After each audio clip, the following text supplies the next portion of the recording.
Hello everyone, welcome to PW Government Exam Wala. I am Brijesh. Again, warm welcome to our one special one short video series. आशा करता हूँ आप सब स्वस्थ होंगे, मस्त होंगे और अपने अपकमिंग एग्ज़ाम की प्रिपरेशन में पूरी लगन, इच्छा, शक्ति के साथ लगे हुए होंगे और अपनी प्रिपरेशन में तेज़ धार दे रहे होंगे। और इसी क्रम में मैं आपके लिए लेके आ गया हूँ, PW गवर्नमेंट एग्ज़ाम वाला आपके लिए लेके आ गया है इकोनॉमिक्स का special one shot video series, जिसमें आज हम आपके एग्ज़ाम के one of the most important topic को डिस्कस करेंगे, जिसमें अक्सर लोगों को कन्फ्यूजन रहता है। वह टॉपिक होगा, आप देख सकते हैं, repo rate, reverse repo rate, EMSF marginal standing facility और SDF स्टैंडर्ड डिपॉजिट फैसिलिटी, और साथ में और कुछ महत्वपूर्ण चीज़ों को डिस्कस करेंगे। तो लास्ट क्लास में आप सब मेरी वीडियो देखे होंगे और आपकी प्रतिक्रियाएं भी आई। आपकी प्रतिक्रियाओं को देख के बहुत अच्छा लगा। लास्ट क्लास में हमने मॉनेटरी पॉलिसी को स्टार्ट किया था और बताया था कि मॉनेटरी पॉलिसी का मेन ऑब्जेक्टिव क्या था, इन्फ्लेशन को कंट्रोल करना। इन्फ्लेशन को कंट्रोल करने का मतलब प्राइस को स्टेबल करना, जो कीमत को नियंत्रित करना, एक नियत दर में बनाए रखा। इसी उद्देश्य के लिए, इसी ऑब्जेक्टिव के लिए कि मॉनेटरी पॉलिसी डिफरेंट टूल्स का यूज़ करती है। इसी टूल्स के क्रम में हमने आपके साथ CRR, कैश रिजर्व रेशियो, नगद आरक्षित अनुपात, SLR, स्टेचुरी लिक्विडिटी रेशियो, ऐसी कुछ चीज़ों का डिस्कस किया था। उसी क्रम में आज आगे बढ़ते हुए हम रेपो रेट को डिस्कस करेंगे। तो चलिए आप सब लोग स्टार्ट करते हैं, हम सब मिलके रेपो रेट को समझना। और आप सबसे रिक्वेस्ट है कि प्लीज़ इस सेशन को आप ज़्यादा से ज़्यादा लोगों तक शेयर करिए, अपने दोस्तों को शेयर करिए, लाइक करिए, सब्सक्राइब करिए। और आपसे हमेशा रिक्वेस्ट रहती है कि आप इस सेशन में अपनी प्रतिक्रियाओं को ज़रूर दर्ज कराएं। आपकी प्रतिक्रियाओं का मुझे बहुत इंतज़ार रहेगा। तो इसी आशा के साथ आगे बढ़ता हूँ आपकी प्रतिक्रियाओं को देखने के लिए। चलिए सीखते हैं रेपो रेट को। अब रेपो रेट क्या होता है? सबसे पहले यह एक क्या है, टूल है। किसका टूल है? मॉनेटरी पॉलिसी का टूल है। कौन उपयोग करेगा? RBI के द्वारा थ्रू मॉनेटरी पॉलिसी इस टूल का उपयोग किया जाएगा। अब इस टूल का उपयोग करने की आवश्यकता क्या हुई, क्यों इस टूल को उपयोग किया जा रहा है? तो आप कहोगे कि मनी सप्लाई को कंट्रोल करने के लिए, प्राइस को स्टेबल करने के लिए और लिक्विडिटी को मेंटेन करने के लिए इस टूल का उपयोग करेंगे। अब यह जो रेपो नाम का ये टूल है, यह होता क्या है, इसको समझते हैं। तो जब बैंक में, यहाँ पे पहले हम मेन चीज़ों को देख लेते हैं, उसके बाद कुछ डिटेल डिस्कस करेंगे। जैसे यहाँ पे क्या है, रेपो रेट का जनरली टर्म क्या है, नॉर्मल आप शब्दों में कहे कि यह एक क्या है, इंटरेस्ट रेट है। अब इंटरेस्ट रेट है, किसके द्वारा चार्ज किया जाता है? RBI के द्वारा चार्ज किया जाता है। तो आप कह सकते हो कि रेपो एक इंटरेस्ट रेट है जिसे RBI चार्ज करता है। कब चार्ज करता है?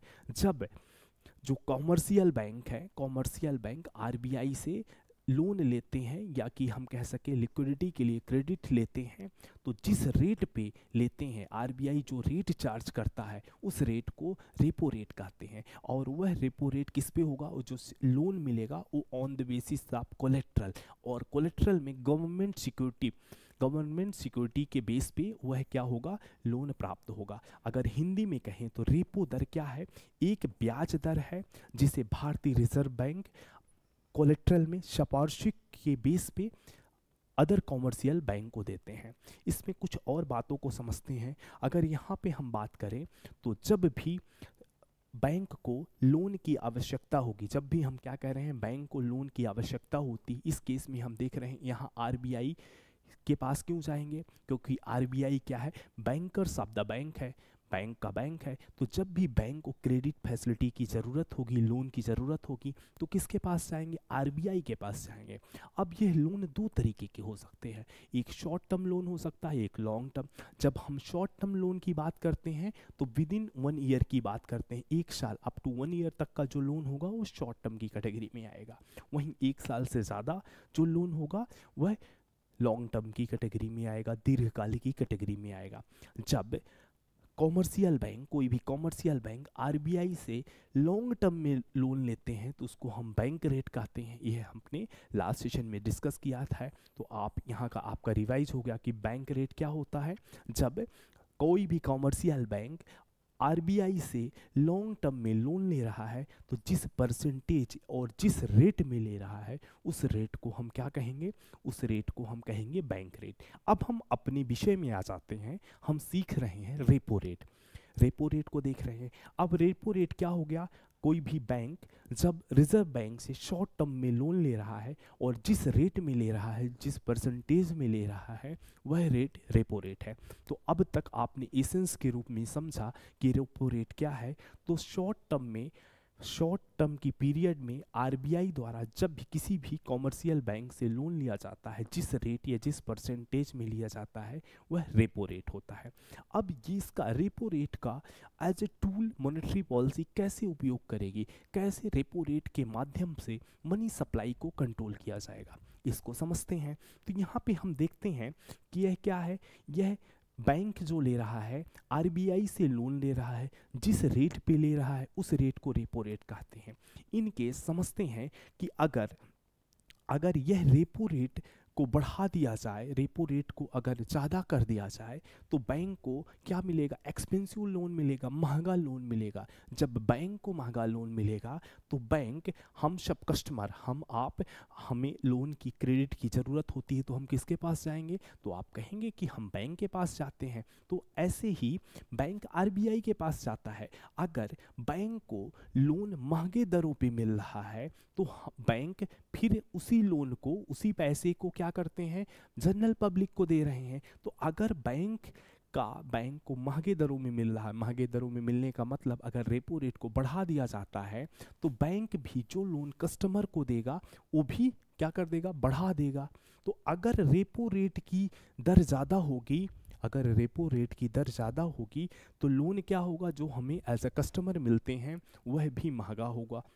जब लोन महंगा होगा उस समय, जब लोन की दर क्या होगी, ज़्यादा होगी, उस समय लोग लोन कम लेंगे। जब लोग कम लोन लेंगे तो पब्लिक के पास जो अवेलेबल मनी होगी वह कम होगी। जब अवेलेबल मनी कम होगी तो वह क्या करेंगे, डिमांड भी कम करेंगे, और जब डिमांड कम करेंगे तो इन्फ्लेशन कम होगी। उसी का वाइसी वर्सा देख सकते हैं हम कि जब अगर रेपो रेट क्या हो, रेपो रेट को लोअर कर दिया जाए, मतलब कम कर दिया जाए, तो वहाँ पे क्या होगा, बैंक को सस्ते दरों में लोन मिलेगा तो बैंक भी फर्दर पब्लिक को सस्ते दरों में लोन देंगे।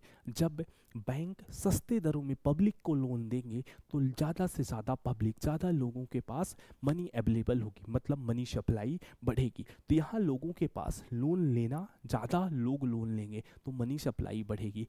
इस तरीके से देखते हैं कि रेपो रेट एक टूल के जैसे इस्तेमाल हो रहा है। तो अभी तक हम समझे कि रेपो रेट क्या है। तो रेपो रेट है जब कोई भी कॉमर्शियल बैंक, अभी तक हम एशियंस के फार्म में यही समझे ना, जब भी कोई कॉमर्शियल बैंक आरबीआई के पास शॉर्ट टर्म लोन लेता है और वह लोन की परसेंटेज रेट ही क्या कहलाएगा, हमको रेपो रेट कहलाएगा। यहाँ तक हम समझते हैं, आपको क्लियर होगा। अब आगे चलते हैं, इसके अलावा नेक्स्ट स्टेप को हम पढ़ते हैं। नेक्स्ट हमारा जो दूसरा हो जाएगा वह क्या हो जाएगा, रिवर्स रेपो रेट। नेक्स्ट हम देखते हैं रिवर्स रेपो रेट को देखते हैं। चलिए, रिवर्स रेपो रेट उसी का अपोजिट है। इस केस में क्या हो रहा है, पहले कुछ हम मेन बातों को यहाँ पे देख लेते हैं, उसके बाद समझते हैं। इस केस में ये भी क्या है, यह भी एक इंटरेस्ट रेट है। रेपो रेट क्या है, यह भी इंटरेस्ट रेट है।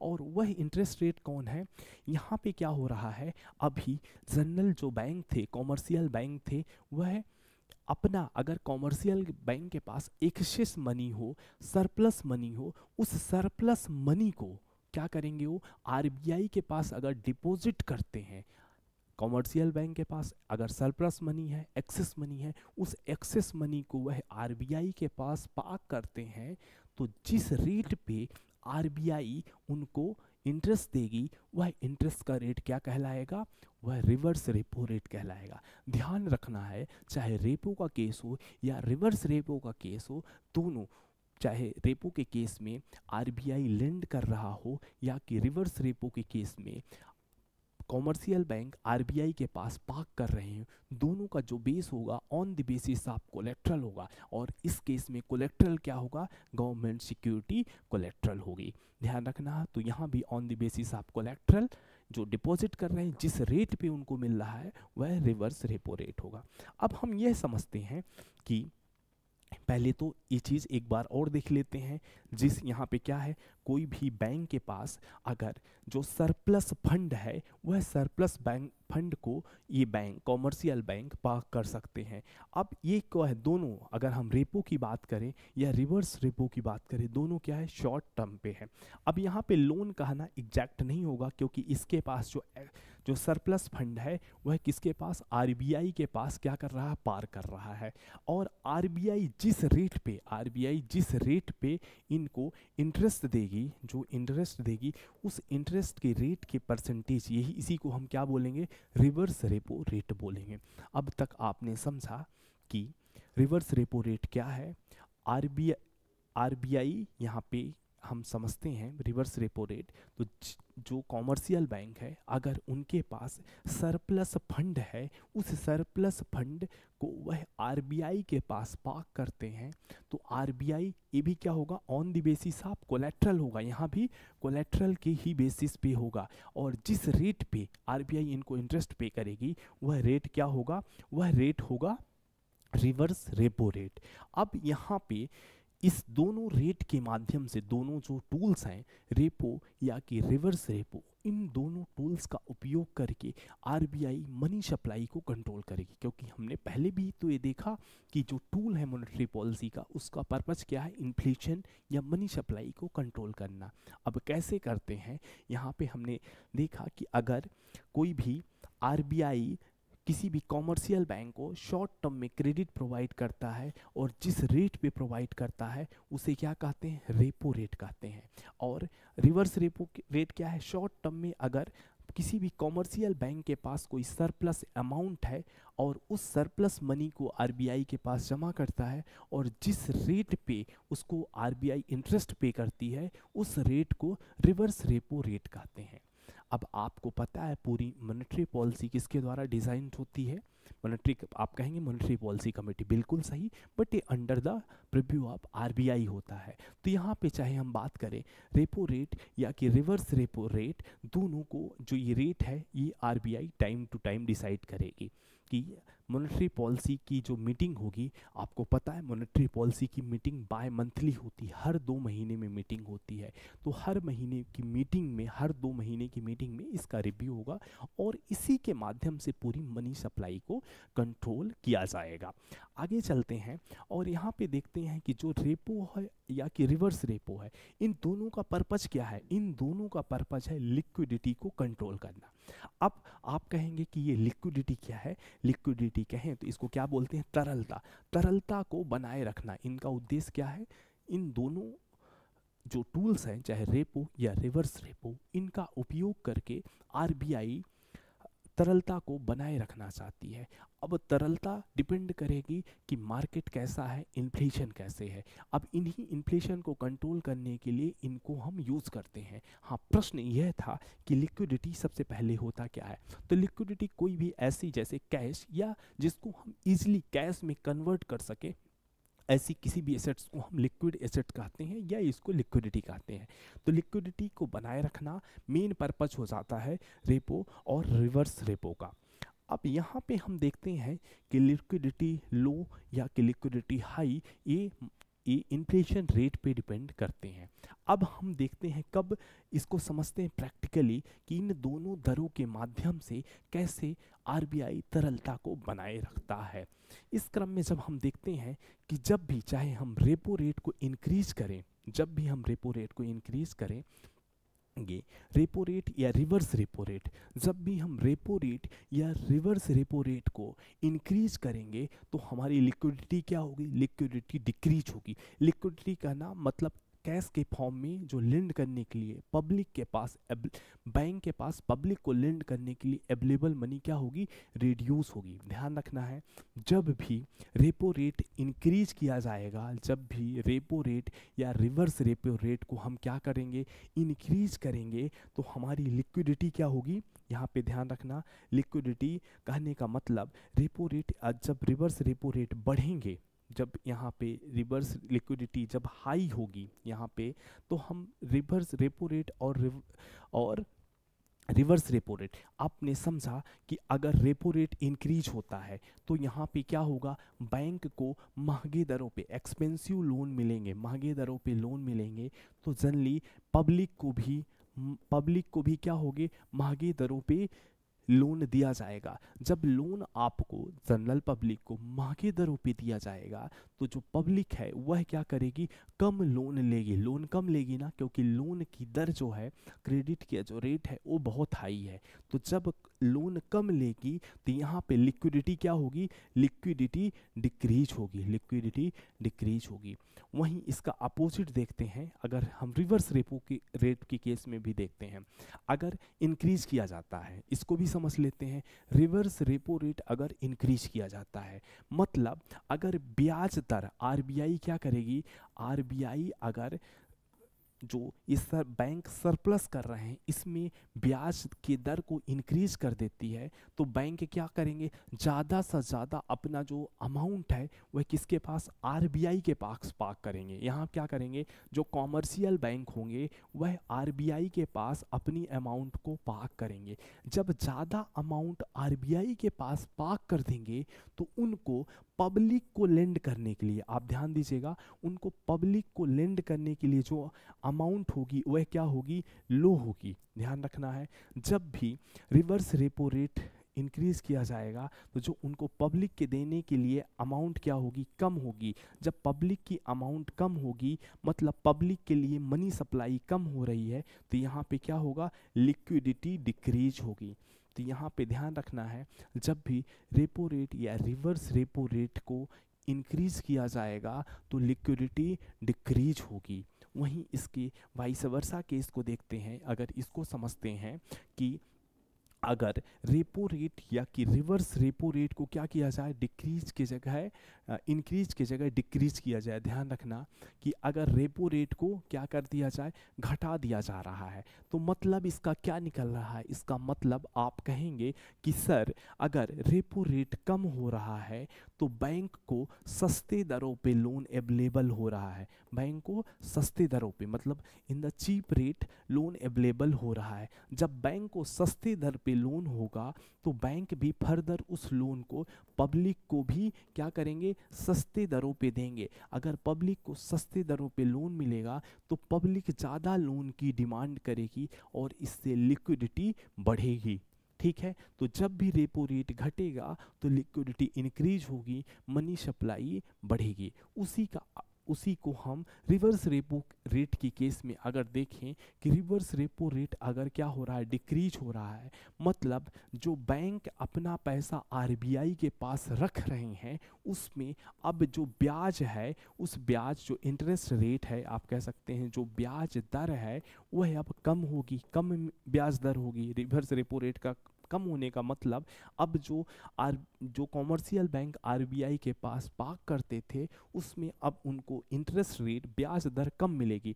जब ब्याज दर कम मिलेगी तो बैंक क्या करेंगे, पब्लिक के पास, आरबीआई के पास डिपॉजिट नहीं करेंगे, आरबीआई के पास अपना अमाउंट डिपॉजिट नहीं करेंगे, वो क्या करेंगे, पब्लिक को ज़्यादा लेंड करेंगे। जब पब्लिक को ज़्यादा लेंड करेंगे, जब पब्लिक को लेंड करेंगे तो यहाँ पे क्या होगा, लिक्विडिटी इंक्रीज होगी। लिक्विडिटी इंक्रीज होने का मतलब लिक्विडिटी क्या होगी, इंक्रीज होगी। इसका मतलब मनी सप्लाई बढ़ेगा। तो आप यह कह सकते हैं कि जब भी इन्फ्लेशन होगा अगर मार्केट में, तो लिक्विडिटी, इन्फ्लेशन का मार्केट है मतलब महंगाई है या कि प्राइस राइज हो रही है, उस केस में रेपो रेट को क्या करना पड़ेगा, इंक्रीज करना पड़ेगा। उसकी रेस में रेपो रेट को इंक्रीज करेगा। जब रेपो रेट इंक्रीज होगा तो बैंक को महंगे दरों में लोन मिलेगा, तो बैंक भी अपने कस्टमर को महंगे दरों पे लोन देंगे, क्रेडिट देंगे। तो इससे क्या होगा, कम लोग लोन लेंगे तो मार्केट में लिक्विडिटी डिक्रीज होगी। ध्यान रखना है। ऐसे ही रिवर्स रेपो, तो दोनों का उद्देश्य यहाँ पे क्या हो रहा है, दोनों का ही उद्देश्य हो रहा है इस लिक्विडिटी को बनाए रखना according to market situation, inflation के अकॉर्डिंग बनाए रखना। अगर मार्केट में इन्फ्लेशन है तो हमको क्या करना पड़ेगा, इस लिक्विडिटी को डिक्रीज करना पड़ेगा। अगर मार्केट में अगर इसके अपोजिट है तो यहाँ पे हमको लिक्विडिटी को और बढ़ाना पड़ेगा। तो यहाँ से आप इस रेपो और रिवर्स रेपो कैसे मार्केट में मनी सप्लाई के लिए उपयोग किया जाता है, यह हम समझे। साथ में कुछ बातों को और समझते हैं। यह तो बेसिक बात हुई। हमने बताया कि जब भी आरबीआई बैंक को लोन देगी तो बैंक से वह लोन हमेशा कोलेट्रल पे देगी, क्योंकि आरबीआई कहेगा कि बैंक जब आरबीआई के पास लोन लेने के लिए जाएगा तो आरबीआई कहेगा बैंक से कि आप जब अपने कस्टमर को लोन देते हो, बैंक जब भी अपने किसी कस्टमर को लोन देता है तो आप सब कभी बैंक में लोन देने जाइए तो क्या कभी विदाउट कोलेट्रल आपको लोन मिलेगा? जी नहीं, आपको बिना कोलेट्रल के कभी लोन नहीं मिलेगा। तो जब बैंक अपने कस्टमर को लोन देने के लिए कोलेट्रल यूज़ करते हैं तो आरबीआई भी कहेगा कि हाँ, आपको लोन अगर लेना है तो हमको आप क्या दीजिए, कोलेट्रल दीजिए। तो जब कोलेट्रल देगा तो उस कोलेट्रल, यहाँ पे आप देखेंगे जो कोलेट्रल देगा उसी को हम गवर्नमेंट सिक्योरिटी कहेंगे। सेम रिवर्स रेपो रेट के केस में भी होगा। रिवर्स रेपो में क्या हो रहा है, बैंक अपना सरप्लस आरबीआई को जमा कर रहा है और जिस रेट पे आरबीआई इनको इंटरेस्ट पे कर रही है उस रेट को रिवर्स रेपो रेट कहते हैं। और इस पे क्या होगा, on the basis of government security. ये देखिए बैंक क्या कर रहा है, आरबीआई, यहाँ पे आरबीआई पार्क कर रहा है, आरबीआई के पास बैंक अपना सरप्लस पार्क किया है तो आरबीआई इनको क्या देगा, गवर्नमेंट सिक्योरिटी। जैसे अगर बैंक आरबीआई से ले रहा है तो बैंक अपनी सरप्लस अगर जमा कर रहा है तो बैंक को भी तो सिक्योरिटी मिलनी चाहिए, तो यहाँ आरबीआई गवर्नमेंट सिक्योरिटी देगी। बट इन दोनों के केस में एक एग्रीमेंट होता है। जनरली हम तो यह नॉर्मल शब्दों में समझ गए कि बैंक जिस इंटरेस्ट रेट में, या कहें हम कि आरबीआई जिस इंटरेस्ट रेट में बैंक को लेंड कर रही वह रेपो हुआ, बट इसको हम वह किसके बेस में, कोलेट्रल के बेस में हो रहा है, वह कोलेट्रल के रूप में गवर्नमेंट सिक्योरिटी दे रहा है। तो जब भी गवर्नमेंट सिक्योरिटी देता है, चाहे आरबीआई दे या बैंक दे, तो उसके साथ एक एग्रीमेंट होता है। किसके लिए, रीपर्चेज या रीसेल का एग्रीमेंट होता है। इसीलिए जनरली अगर हम देखें तो रेपो की बात करें तो रेपो क्या होता है, रेपो को कहते हैं रीपर्चेज ऑर्डर। अगर आप देखेंगे तो रेपो को रीपर्चेज ऑर्डर कहते हैं, क्योंकि यह जब भी गवर्नमेंट सिक्योरिटी दे रहा है तो यहाँ पे जैसे अगर रिवर्स रेपो की रेट में कहें तो ये क्या है, रीसेल है, पहले से पता है कि हम इसको फिर से रीपर्चेज करेंगे, इसीलिए रेपो को रीपर्चेज ऑर्डर भी कहते हैं। तो यहाँ पे हमने देखा रेपो हो या रिवर्स रेपो हो, दोनों का एक गवर्नमेंट सिक्योरिटी एज कोलेट्रल के माध्यम से लेंडिंग फैसिलिटी प्रोवाइड की जा रही है। अब हम नेक्स्ट टूल को समझते हैं। अभी तक हमने टूल्स में सीआरआर को देख लिया था, एसएलआर को देख लिया था, बैंक रेट को देख लिया, रेपो को देख लिया, रिवर्स रेपो को देख लिया। अब हम नेक्स्ट टूल की तरफ बढ़ते हैं और हमारा नेक्स्ट टूल क्या हो जाएगा, मार्जिनल स्टैंडिंग फैसिलिटी। जैसा आपको देख पा रहे होंगे हमारा नेक्स्ट टूल क्या हो गया, मार्जिनल स्टैंडिंग फैसिलिटी। आप कह सकते हैं सीमांत स्थायी सुविधा। जहाँ भी अगर हम बात करें इसमें, तो अभी तक जो रेपो या रिवर्स रेपो है वो हमेशा किसी भी कॉमर्शियल बैंक के लिए हमेशा ओपन नहीं रहता है कि जब चाहे तब बैंक आरबीआई से अपना क्रेडिट प्राप्त कर लें। यह आरबीआई टाइम पे रेपो रिवर्स रेपो की विंडो ओपन करती है। पर एमएसएफ के केस में यहाँ एक वर्ड है स्टैंडिंग। स्टैंडिंग का मतलब है ऑलवेज ओपन। तो कोई भी बैंक एमएसएफ पे हमेशा पैसा ले सकता है। एक चीज़ तो यहाँ पे क्लियर कर दीजिए कि स्टैंडिंग का मतलब होता है स्थायी, मतलब कि हमेशा ओपन। और जहाँ पे रेपो या रिवर्स रेपो की अगर हम बात करें तो इसको आरबीआई टाइम पे खुद रेपो रिवर्स रेपो की विंडो ओपन करता है, but MSF marginal standing facility की विंडो हमेशा ओपन होती है। अब समझते हैं ये होता क्या है, तो कुछ बेसिक डिफिनीशंस देख लेते हैं, उसके बाद समझने का काम हम बाद में करेंगे। तो अगर हम डिफिनीशन देखते हैं तो मार्जिनल स्टैंडिंग फैसिलिटी एमएसएफ क्या है, ये एक रेट है। अब क्या है, इसको हम पीनल रेट भी कहते हैं। इसको हम क्या कह सकते हैं यहाँ पे बताएं तो इसको हम दंडात्मक दर भी कहते हैं, पीनल रेट भी कहते हैं। फिर आगे हम समझेंगे कि इसको इसको पीनल रेट क्यों कहते हैं? तो पीनल रेट भी कहते हैं यहाँ पे जो कॉमर्शियल बैंक है वो बोरो करते हैं ओवरनाइट के लिए। यहाँ पे ध्यान रखना है, कॉमर्शियल बैंक ओवरनाइट के लिए एमएसएफ से बोरो कर रहे हैं, एमएसएफ रेट पर बोरो कर रहे हैं, किससे? आरबीआई से। और यहाँ पे क्या कर रहे हैं कि जो अपना कोलेट्रल, आरबीआई हमेशा लोन देगा तो कोलेट्रल के बेस में देगा, पर एमएसएफ में जो कोलेट्रल दे रहे हैं वो कौन सा कोलेट्रल दे रहे हैं? एसएलआर पोर्टफोलियो का कोलेट्रल दे रहे हैं। हिंदी में अगर बात करें तो यह दंडात्मक दर है जिसमें वैधानिक तरलता अनुपात एसएलआर की सिक्योरिटी का यूज करके ओवरनाइट के लिए कॉमर्शियल बैंक आरबीआई से क्रेडिट प्राप्त करते हैं, लोन प्राप्त करते हैं, और जिस दर पे यह लोन प्राप्त होता है उस दर को हम एमएसएफ रेट कहते हैं, मार्जिनल स्टैंडिंग फैसिलिटी रेट कहते हैं, और यह एक पीनल रेट है।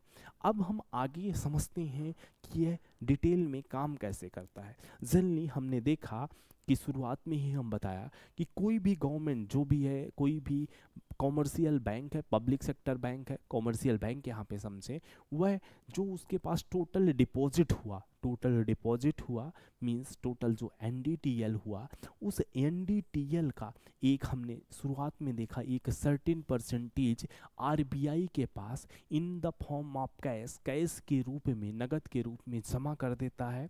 ठीक है, वह क्या कहलाया? सीआरआर कहलाया।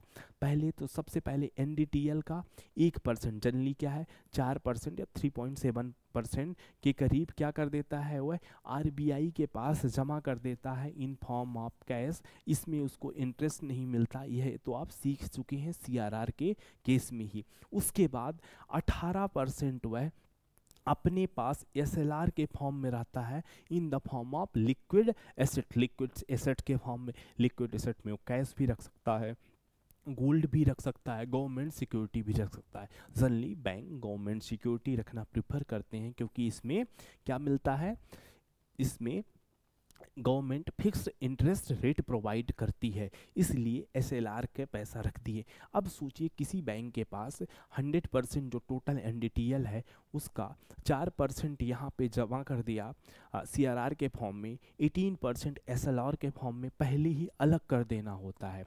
क्या है ये एक तरह से रिक्वायर्ड है। फिर उसके बाद जो पैसा बचा वह पब्लिक को लेंड करने के लिए अवेलेबल होता है। अब सपोज यहाँ पे अगर हम आज की डेट पे 4% सीआरआर की बात करें, 18% एसएलआर की बात करें, तो यहाँ पे लगभग 78% जो अमाउंट है, यहाँ पे आप कह सकते हैं कि जो 78% उसके पास पैसा आया अब वह अवेलेबल है पब्लिक को देने के लिए। कोई बैंक अब जो अमाउंट उसके पास बचा उसी से ही वह फर्दर लेंडिंग करेगा, क्रेडिट क्रिएशन का काम करेगा, लोगों को, आम जनता को ऋण मुहैया कराने का काम करेगा। अब हम देखते हैं कि जो टोटल अमाउंट है उसके पास हमेशा लोग लोन के लिए अवेलेबल नहीं होते हैं, तो उस अमाउंट का कुछ पार्ट वह क्या रखता है, अपने पास रखता है कि कभी भी कोई आ जाए तो हम लोन दे देंगे, और कुछ पार्ट को वह गवर्नमेंट सिक्योरिटी में इन्वेस्ट कर देता है। जो उसके पास टोटल एनडीटीएल आया उसमें से कुछ को पहले आरबीआई के पास जमा किया, वह तो आरबीआई के पास चला ही गया, फिर जो बचा उसमें से 18% एसएलआर के फॉर्म में हम गवर्नमेंट सिक्योरिटी के रूप में रख दिए, उसको भी हम यूज़ नहीं कर पा रहे हैं। अब यहाँ पे हम देख रहे हैं 77.5 या 78 मान आज के केस में जो अवेलेबल है वो क्या होगा, लेंडिंग के लिए अवेलेबल होगा, बट हमेशा क्या पब्लिक अवेलेबल नहीं होते हैं, तो इसलिए उसका कुछ तो रखा रहता है कि जो भी कोई आ जाए तो हम उसको लेंड कर देंगे। और जो अवेलेबल नहीं है, आइडल पास बैंक के पास पड़ा है, जिसको पब्लिक उतनी नहीं है, लोन लेने वाले उतनी नहीं है, आइडियल फॉर्म में बचा है, तो वह उसको गवर्नमेंट सिक्योरिटी में इन्वेस्ट कर देगा। अब जो ये आइडियल बचा हुआ है इसको वो क्या करेगा, इन्वेस्ट कर देगा गवर्नमेंट सिक्योरिटी में। ध्यान रखना बैंकिंग बिजनेस ऐसे ही काम करता है कि पहले तो जो रिक्वायरमेंट है सीआरआर के फॉर्म में जमा कर दिया, SLR के फॉर्म में जमा कर दिया। जो अवेलेबल पब्लिक के लिए देने के लिए बचा, हमेशा टोटल जितना अवेलेबल है NDTL को है पार्ट जो पब्लिक के लेंडिंग के लिए अवेलेबल है, उतने कस्टमर नहीं होते हैं, लोन लेने के लिए नहीं होते हैं, तो कुछ पार्ट वह गवर्नमेंट सिक्योरिटी में इन्वेस्ट कर देता है। क्योंकि आइडियल फॉर्म में रखना किसी भी बैंक के लिए अच्छा नहीं है, उसमें कुछ मिलेगा नहीं, जबकि वह पब्लिक का डिपॉजिट है तो हमको इंटरेस्ट रेट तो पे करना ही है, तो उसको हम गवर्नमेंट सिक्योरिटी में इन्वेस्ट कर दिए। क्यों करें गवर्नमेंट सिक्योरिटी में इन्वेस्ट? क्योंकि पहली चीज़ तो सिक्योर है, दूसरी चीज़ गवर्नमेंट सिक्योरिटी एक लिक्विड एसेट्स है, और तीसरी चीज़ यहाँ पे जब भी हम सिक्योरिटी में इन्वेस्ट करते हैं गवर्नमेंट सिक्योरिटी में, उसमें फिक्स रेट ऑफ इंटरेस्ट मिलता है हमको, इस वजह से गवर्नमेंट सिक्योरिटी में इन्वेस्ट कर दिया। अब देखिए, अब जो पैसा बचा है वो लेंड कर चुका, अब जो यहाँ पे कुछ पैसा जो बचा है वह लोन में दे दिया। अब इसके बाद अगर किसी भी बैंक के पास कोई लोन लेने के लिए आ जाता है, देखिए कोई बैंक के पास अगर लोन लेने के लिए कोई पब्लिक आ गया, आप समझ लो आप एक पर्सन हो, अब क्या आपके पास बैंक के पास लोन लेने के लिए आ गए, अब बैंक का तो बिजनेस का प्रॉफिट ही किस पे आ रहा है? लेंडिंग में। एसेट्स क्या है? जो लोन प्रोवाइड कर रहा है, यही तो मेन उसका पर्पज है, लोगों को लोन देना। अब क्या करेगा? जो उसके पास आइडल फॉर्म में था उसको ऑलरेडी ही वह लोन के रूप में दे चुका था, बाकी जो पैसा बचा है उसको गवर्नमेंट सिक्योरिटी में इन्वेस्ट कर चुका है। अब इस केस में जब यह पब्लिक इसको लोन की नीड है तो ये किसके पास गया? बैंक के पास गया। अब बैंक इसको क्या देना है? लोन देना है। अब बैंक के पास तो पैसा बचा ही नहीं है, जैसे हमने देखा कि जो पैसा था लोन में, लोन के बाद जो पैसा जिसको लेने के लिए पब्लिक नहीं आ रही थी उसको गवर्नमेंट सिक्योरिटी में इन्वेस्ट कर दिया था। अब यहाँ पे जब इन्वेस्ट करने के बाद ये व्यक्ति लोन लेने के लिए आ गया, अब बैंक क्या करेगा कि जो अपनी गवर्नमेंट सिक्योरिटी है जिसमें इन्वेस्ट कर दिया है, उस गवर्नमेंट सिक्योरिटी ये जो इन्वेस्ट करके रखा था, इस गवर्नमेंट सिक्योरिटी को लेके जाएगा RBI के पास, और RBI इसे शॉर्ट टर्म लोन प्रोवाइड कर देगा। और आप पढ़े ही हो, ये इस बात को सीख चुके हो कि जिस रेट में प्रोवाइड करेगा वह रेपो रेट है। तो यहाँ पे आप जनरल पब्लिक आ गया तो कैसे मिलेगा लोन? यहाँ पे जो उस सिक्योरिटी डिपॉजिट सिक्योरिटी में इन्वेस्टमेंट कर रखा है, उसी सिक्योरिटी से वह रेपो रेट के रेपो विंडो से वह लोन लेगा, और वह लोन फर्दर जो इंडिविजुअल लेने आया है उसको ट्रांसफ़र कर देगा। बट आप नेक्स्ट सिचुएशन देखिए, सपोज किसी बैंक का NDTL क्या है? 2000 करोड़ रुपए है, तो वह मैक्सिमम, यहाँ पे ध्यान रखना है आपको, जो रेपो विंडो है, दो तरीके का रेपो होता है, ध्यान रखना है आपको। एक रेपो जो नॉर्मल हम बात करते हैं उसमें हम केवल 0.25% ही लोन ले सकते हैं, मतलब अप टू 5 करोड़ का लोन ले सकते हैं। और दूसरा जो टर्म रेपो है, इस केस में रेपो, यहाँ पे अगर हम बात कर रहे हैं रेपो का मतलब जो यहाँ पे बात कर रहे हैं ये शॉर्ट टर्म पीरियड के लिए है, यहाँ पे 1 मंथ या 15 डेज के बीच में रेपो है। टर्म रेपो 1 ईयर के लिए अगर लोन ले रहा तो इस तरीके से टोटल वो कितना 20 करोड़ रुपए लोन रेपो विंडो से वह ले सकता है, यह नहीं कि अनलिमिटेड। अब जो अपनी सिक्योरिटी ये रखा है, आपने देखा कि अगर यह व्यक्ति कोई यह पर्सन आ गए, इतने पर्सन लोन लेने के लिए आ गए हैं, टोटल कितना 20 करोड़ का इनको लोन लेना है, तो यह रेपो विंडो से जाके कुछ रेपो कुछ टर्म रेपो से वह जाके लोन लेगा, और यहाँ ये जो पैसा पाएगा, यहाँ 20 करोड़ रुपए अपनी सिक्योरिटी जमा किया और RBI ने इसको 20 करोड़ रुपए दिया, इस 20 करोड़ को लेके इन पब्लिक को दे दिया। तब तक तो बात सही चल रही थी। अब देखते हैं नेक्स्ट केस में क्या हुआ। अगर ये 20 करोड़ की जगह 40 करोड़ लोन लेने के लिए पब्लिक आ गए, मतलब 40 करोड़ तक की वैल्यू के लिए लोन लेने के लिए आ गए, तब क्या होगा? अब आप देखेंगे कि इस केस में कि उसके पास कितना तक लोन ले सकता है, मैक्सिमम में 20 करोड़ तक का ही लोन ले सकता है। अपनी इन सिक्योरिटी के माध्यम से वह कितना ले सकता है? अप टू 20 करोड़ ही ले सकता है। बट उसके पास 40 करोड़ की वैल्यू को लोन लेने के लिए लोग आ चुके हैं। अब आपने यहाँ पे देखा कि बैंक की डिमांड कितना है, पब्लिक की डिमांड कितना है, अप टू 40 करोड़ लोन की डिमांड कितना है, 40 करोड़ के लोन के लिए। पर रेपो विंडो से वो मैक्सिमम 20 करोड़ का ही लोन ले सकता है। और कोई भी बैंक, कोई बैंक क्या है, एक बिजनेस है, वह अपने कस्टमर को लोन लेने आए हैं तो उनको कभी खाली हाथ नहीं जाने देना चाहेगा। वो सोचेगा कि हम इनको लोन प्रोवाइड करें। अब देख रहे, आप सिचुएशन देख रहे हैं, इस सिचुएशन में वह कैसे लोन देगा 40 करोड़ रुपए की। तो यहीं पे इसी को सलूशन लाने के लिए हम, मेरे बताने के पीछे मकसद यही है कि इसी आपको हम परिस्थितियों में लाए हैं। अब इसी परिस्थितियों में किसका यूज होगा, MSF मार्जिनल स्टैंडिंग फैसिलिटी का यूज करेगा, क्योंकि वह मैक्सिमम जो गवर्नमेंट सिक्योरिटी जो उसके पास था, इन्वेस्टेड था, मैक्सिमम अप टू 20 करोड़ ही इस गवर्नमेंट सिक्योरिटी जो आइडल फॉर्म में बची थी उसमें इन्वेस्ट कर सकता था वो, और उसका पूरा वो यूज कर लिया। अब उसके पास ना तो गवर्नमेंट सिक्योरिटी है, ना तो रेपो विंडो है। अब इसी केस में हम आएगा MSF का, यहाँ पे MSF का रोल। अब यहाँ पे हो क्या रहा है कि इसको 40 करोड़ रुपए का लोन चाहिए। अब बैंक के पास एक और विंडो है, वह कौन सी विंडो है, मार्जिनल स्टैंडिंग फैसिलिटी। अब इस केस में बैंक क्या करेगा, बैंक अब जो ये सिक्योरिटी थी, ध्यान रखना ये सिक्योरिटी खत्म हो चुकी थी जिसको पहले उन्होंने इन्वेस्टमेंट किया था। MSF के केस में बैंक अपने इस, ध्यान रखना है आपको, MSF के केस में बैंक अपने इस SLR सिक्योरिटी को लेके जाएगा, जो उसके पास SLR की सिक्योरिटी है, SLR के फॉर्म में जो पैसे रखा था, वैधानिक तरलता अनुपात, स्टैच्यूटरी लिक्विडिटी रेशियो में का जो अलग किया था, जिसमें वो गवर्नमेंट सिक्योरिटी में इन्वेस्टमेंट किया था, तो अब SLR की सिक्योरिटी को लेके जाएगा RBI के पास और उससे कहेगा कि मुझे क्या चाहिए, लोन चाहिए।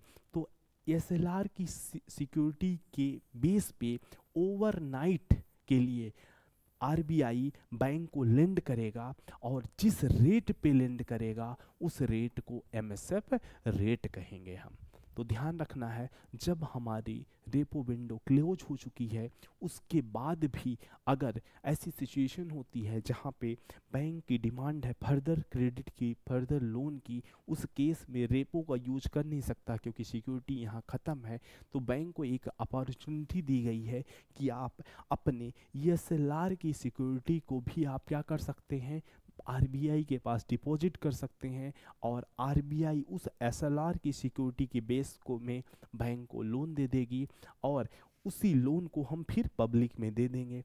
और जिस रेट में on the basis of SLR security RBI credit करेगा कॉमर्शियल बैंक को, उस रेट को क्या कहा जाएगा, मार्जिनल स्टैंडिंग फैसिलिटी। आशा करता हूँ आपको MSF समझ में आ जाएगा। बट एक बात को और ध्यान रखना है कि ऐसा नहीं है कि SLR की सिक्योरिटी लेके बैंक कितना भी लोन ले सकता है, यहाँ भी रिस्ट्रिक्शंस था। जैसे रेपो के केस में भी था कि 0.25% किससे ले सकता था, रेपो से ले सकता था, 0.75% अपने NDTL का किससे ले सकता था, टर्म रेपो से ले सकता था। उसी तरह MSF के रूट से भी, MSF के रूट से भी मैक्सिमम वह अपने NDTL का 1% ही लोन ले सकता है। ध्यान रखना है कि MSF में भी, MSF विंडो से भी वो केवल अपनी NDTL का 1% ही लोन ले सकता है। जो ये नहीं कि जितनी SLR की सिक्योरिटी है उतना लोन मिल जाएगा उसको, जितना उसका NDTL है उसका 1% ही on the basis of SLR security RBI overnight के लिए किसी भी बैंक को, कॉमर्शियल बैंक को लेंड करेगा, और जिस रेट पे लेंड करेगा वह होगा MSF रेट। अब आप देख सकते हो कि 20 करोड़ किसका था, 20 करोड़ रेपो विंडो से पा गया हुआ है, और 20 करोड़ रुपए यहाँ पे भी। अगर 2000 करोड़ क्या है, NDTL है, तो उसका 1% क्या हो जाएगा, 20 करोड़। अब वह क्या कर सकता है, इस डिमांड को फुलफिल कर सकता है। तो यहाँ पे इस बात को भी ध्यान रखना है। पहली चीज़ तो MSF में आप क्या सीखे हो कि RBI जिस रेट से कॉमर्शियल बैंक को लेंड करता है on the basis of SLR security overnight के लिए जिस परसेंटेज या जिस रेट में क्या करेगा, वो लेंड करेगा, वह परसेंट या रेट MSF कहलाएगी। MSF क्या कहलाती है, एक बार फिर से रिवाइज कर देते हैं यहाँ पे कि कॉमर्शियल बैंक को जब एक्सेस फंड की नीड होती है, एक्सेस क्रेडिट की नीड होती है, जब उनका रेपो विंडो क्लोज हो चुका होता है, उसके बाद वह एसएलआर की सिक्योरिटी को यूज़ करके ओवरनाइट के लिए आरबीआई से पैसे लेते हैं और आरबीआई एसएलआर सिक्योरिटी पर ओवरनाइट के लिए जिस रेट पे लेंड करेगा वह रेट एमएसएफ रेट कहते हैं। बट इसमें भी मैक्सिमम अपनी एनडीटीएल का 1% अप टू 1% ही यूज कर सकता है। ध्यान रखना है, इसमें भी अपने एनडीटीएल का केवल ध्यान रखना है, अपने एनडीटीएल का केवल 1% ही यूज कर सकता है। इस बात को आपको ध्यान रखना है, अप टू 1% ही यूज कर सकता है। अब इस पे देखेंगे आगे कि यहाँ पे आप समझ सकते हैं, केवल एमएसएफ को समझें तो एमएसएफ क्या है, बैंक अपना एसएलआर की सिक्योरिटी आरबीआई के पास डिपॉजिट कर रहा है, किसके लिए, ओवरनाइट लोन के लिए, और जिस रेट पर एसएलआर की सिक्योरिटी पर आरबीआई ओवरनाइट के लिए लेंड कर रहा है कॉमर्शियल बैंक को, वह रेट होती है एमएसएफ रेट। अब एमएसएफ रेट को हमेशा हमने पहले ही पढ़ा कि एमएसएफ रेट को हम क्या बोलते हैं, पीनल रेट भी बोलते हैं। एमएसएफ रेट को हम पीनल रेट भी बोलते हैं। पीनल रेट क्यों बोलते हैं, क्योंकि हमेशा यह रेपो रेट से ज़्यादा होता है। ध्यान रखना, हमेशा यह रेपो रेट से ज़्यादा होता है। अगर आज की बात करें तो आज इसमें रेपो रेट के बाद पेनाल्टी लगाई जाती है। अब आप कहोगे पेनाल्टी क्यों लगाई जा रही है, क्योंकि यह एक तरीके से क्या है, एक तरीके से बैंक को पेनाल्टी लगाई जा रही है कि तुम अपनी एसएलआर का यूज कर रहे हो। एसएलआर के अलग रखना था ना, एसएलआर का यूज करके वैधानिक तरलता अनुपात का जो एसेट्स है, जो गवर्नमेंट सिक्योरिटी है, उसका यूटिलाइज करके आप लोन ले रहे हो, इसीलिए पेनाल्टी लगाई जाती है कि आप एसएलआर को अपने क्रेडिट के लिए यूज़ कर रहे हो। तो इसमें हमेशा रेपो से ज़्यादा ही इसका इंटरेस्ट रेट होगा। और यहाँ पे अगर वर्तमान में बात करें तो कितना ज़्यादा होगा, आज की डेट में 25 बेसिस पॉइंट ज़्यादा होगा रेपो से। तो आज की बात करें, रेपो रेट कितना है, तो 6% रेपो रेट है, प्लस 0.25 क्या है, पेनाल्टी है। वर्तमान में एमएसएफ रेट क्या हो जाएगा, 6.25% एमएसएफ रेट हो जाएगा। तो आप समझ चुके होंगे एमएसएफ विंडो क्यों लाया गया और इसका क्या पर्पज है। अब आगे चलते हैं, इसके बाद कुछ और इम्पोर्टेंट टूल को डिस्कस करते हैं। नेक्स्ट हमारा टूल हो जाता है standard deposit facility. Standard deposit facility, अब हमने एमएसएफ के में ही कहा था कि मार्जिनल स्टैंडिंग फैसिलिटी थी। अब जहाँ पे भी स्टैंडिंग लिखा है इसका मतलब क्या है, ऑलवेज अवेलेबल है, ऑलवेज अवेलेबल है। अब यह क्या है, एमएसएफ के बाद एसडीएफ को समझ रहे हैं।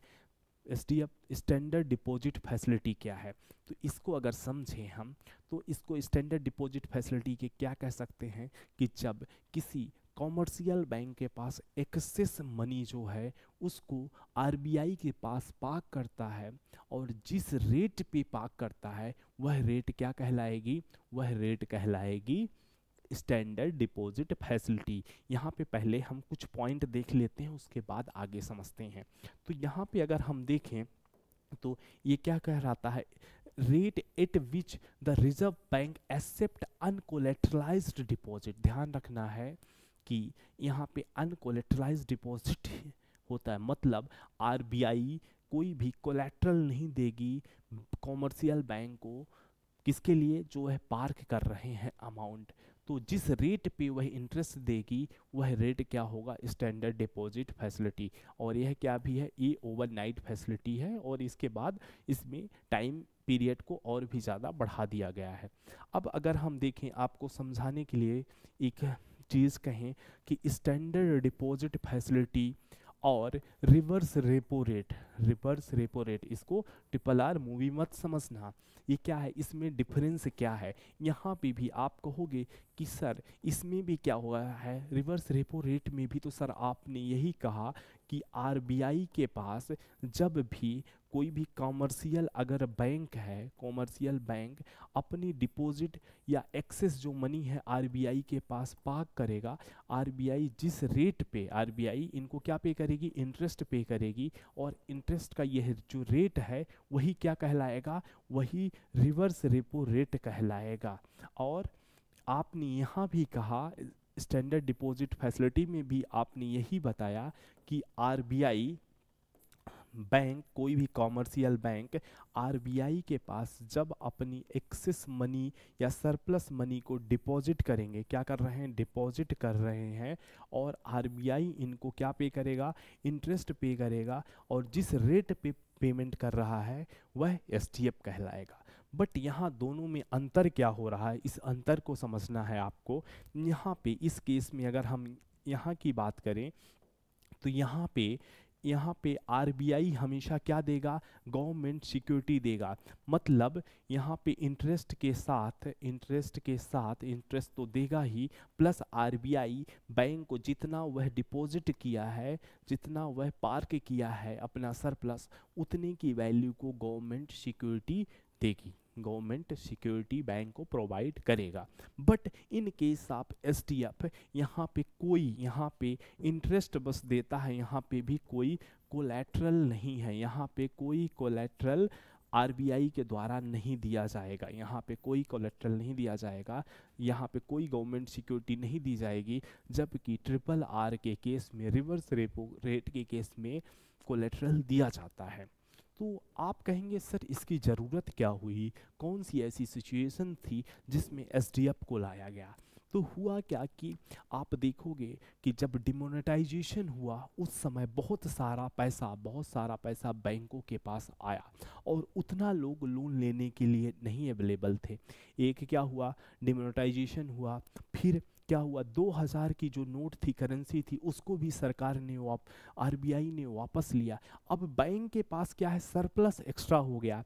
उसके बिटवीन में ही आपने देखा कि कोविड पैंडमिक था, कोई भी लोग बिजनेस करने या लोन लेने के लिए तैयार नहीं है। बैंक के पास डिपॉजिट ज़्यादा हुआ, एक तो डिमोनेटाइजेशन के कारण डिपॉजिट ज़्यादा हुआ, दूसरा 2000 की करेंसी भी कुछ दिन बाद वापस ले लिया गया, तो लोगों के पैसे बैंक में आए।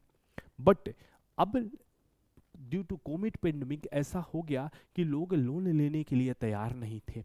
अब अगर वह सरप्लस पब्लिक में जाता, सस्ते दरों पे लोन लेता, तो फिर क्या होता, इन्फ्लेशन बढ़ता, मनी सप्लाई बढ़ती। अब इसको कंट्रोल करने के लिए आरबीआई के पास टूल्स क्या था, रिवर्स रेपो रेट, कि जो भी बैंक के पास सरप्लस है वह जाके आरबीआई के पास जमा कर दे, और आरबीआई उनको अंडर रिवर्स रेपो रेट उनको क्या दे, इंटरेस्ट दे। बट आरबीआई को क्या करना होता है, जितना बैंक अपना आरबीआई के पास सबमिट कर रहे हैं, पार्क कर रहे हैं, उसकी वैल्यू का कोलेट्रल भी देना होता है। बट यहाँ पे हम क्या देखते हैं, यहाँ पे अब आरबीआई के पास पहले से ही इतना जमा हो गया सरप्लस, अब आरबीआई के पास कोई कोलेट्रल नहीं बचा है, गवर्नमेंट सिक्योरिटी नहीं बचा है, और बैंक के पास सरप्लस है और कोई उस सरप्लस को लेने वाला नहीं है। तब इस सिचुएशन में एक नई विंडो को क्रिएट किया गया। वह विंडो कौन थी, स्टैंडर्ड डिपॉजिट फैसिलिटी।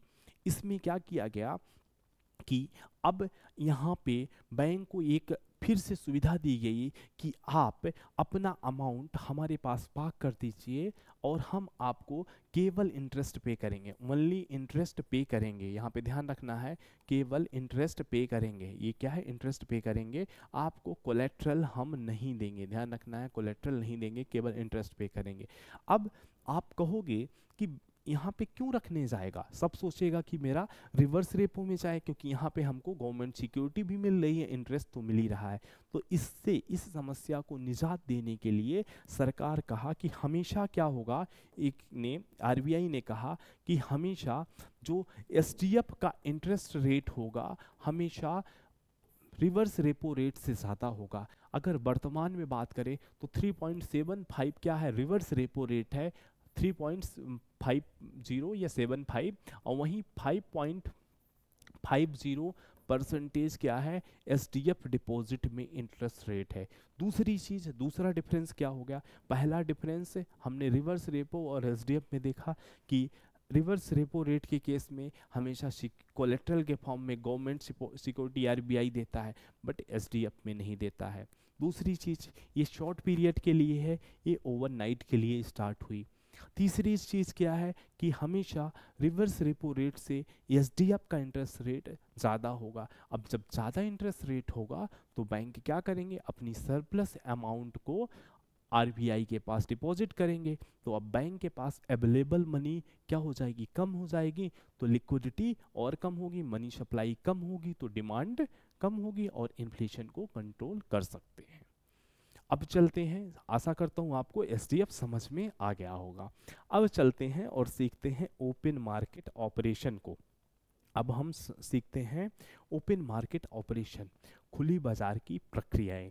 यह भी क्या है, ओपन मार्केट ऑपरेशन क्या है, तो ओपन मार्केट ऑपरेशन भी एक आरबीआई का या कहे मॉनेटरी पॉलिसी का टूल है, जिसके माध्यम से मनी सप्लाई में कंट्रोल किया जाता है, इन्फ्लेशन को कंट्रोल किया जाता है।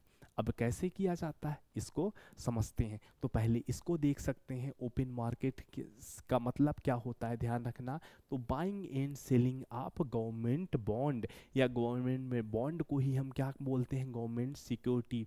तो गवर्नमेंट सिक्योरिटी का बाइंग और बाय करना और सेल करना ही क्या कहलाएगा, ओपन मार्केट ऑपरेशन। और यह काम कौन करेगा, by the Reserve bank of India, जिसका ऑब्जेक्टिव होगा कि हम मनी सप्लाई को कंट्रोल करें। ध्यान रखना है, खुले बाजार की क्रियाओं से में हम क्या करते हैं, धन की आपूर्ति को विनियमित करने के लिए आरबीआई खुले बाजार में जो सरकारी बॉन्ड है, गवर्नमेंट सिक्योरिटी है, उसकी खरीद और बिक्री करता है।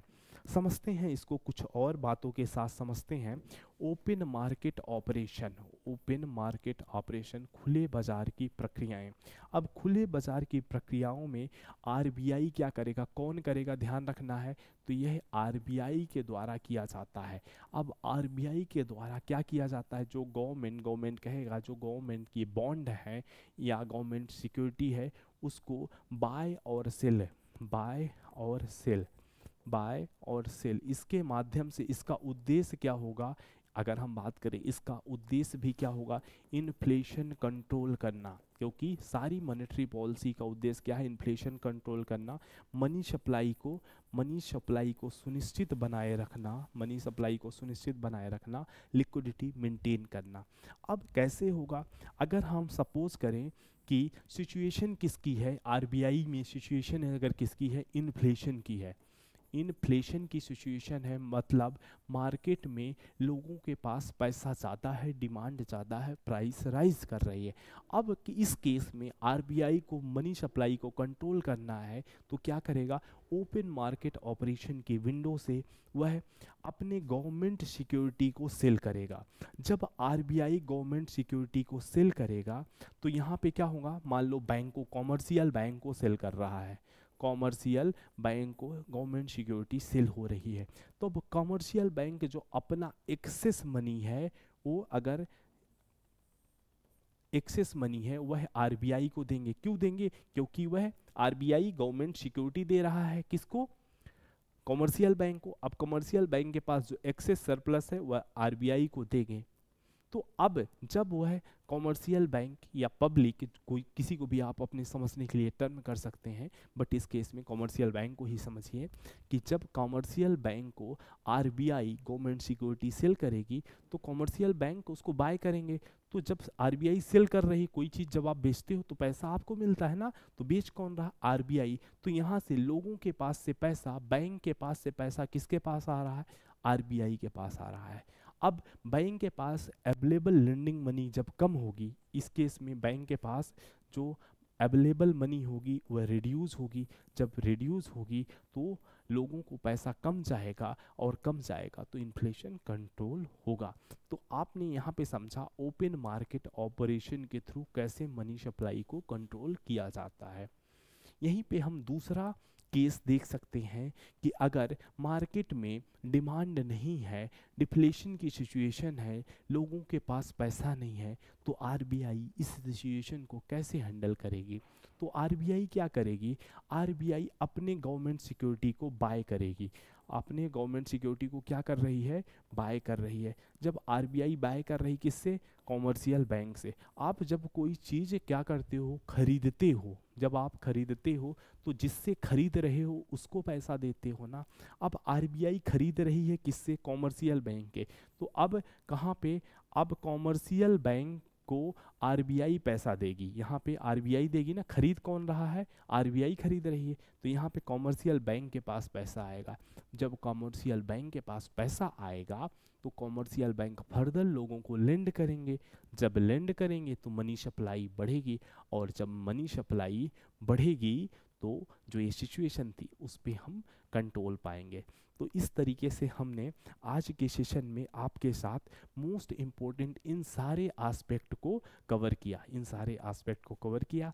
आशा करता हूँ कि यह सेशन आप सबको बहुत अच्छा लगा होगा। अगर अच्छा लगा है तो आपकी प्रतिक्रियाओं का इंतज़ार है। इसी आशा के साथ आज की क्लास यहीं समाप्त करता हूँ। आप सब खुश रहिए, मस्त रहिए। जय हिंद, जय Bharat. Thank you so much.